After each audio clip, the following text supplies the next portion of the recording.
இந்த வேணா பிறந்த வெயிலில் பார்த்தீங்கன்னா மக்களே எவ்வளோ கஷ்டப்பட்டு கருமாயப்பட்டு இந்த வெயிலில் நின்று வெகாத வெயில் நின்று கஷ்டப்படுறாங்க அந்த விவசாயிகள். ஆனால் இங்கே பாருங்கள். வணக்கம் மக்களே, வணக்கம். உங்கள் பேச்சியப்பன் மீண்டும் இளைஞர்கள் கூட்டம். பார்த்திங்கன்னா ரொம்ப நட்டத்தில் தான் போகிறாங்க அந்த விவசாயிகள்லாம்.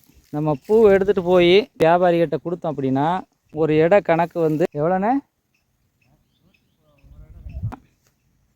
100 சொல்லி போடுறாங்க. இன்றைக்கி போட்டது வந்து கணக்கு சொல்ல பார்க்க போனால் 8 எடை இருக்குது பூ. இந்த 8 எடை வந்து 800 ஆச்சு.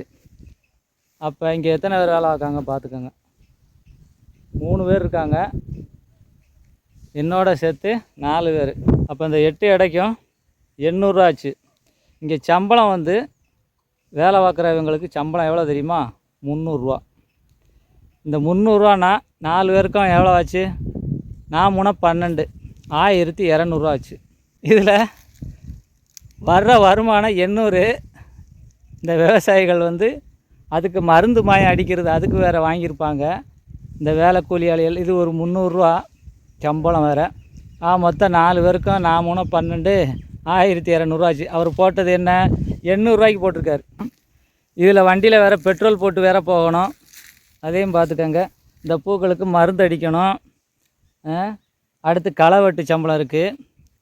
நார்மலாகவே இப்போதைக்கு இந்த வேலை பார்க்குறதுக்கு இன்றைக்கி வந்து சம்பளம் வந்து இவங்களுக்கு 300, 4 பேருக்கு 4 12, 1200. வந்திருக்கிற வருமானம் இவங்களுக்கு 8 எடை 800. அப்போ இன்னும் 400 வேணும். அப்போ இதை வந்து யார் கொடுப்பா?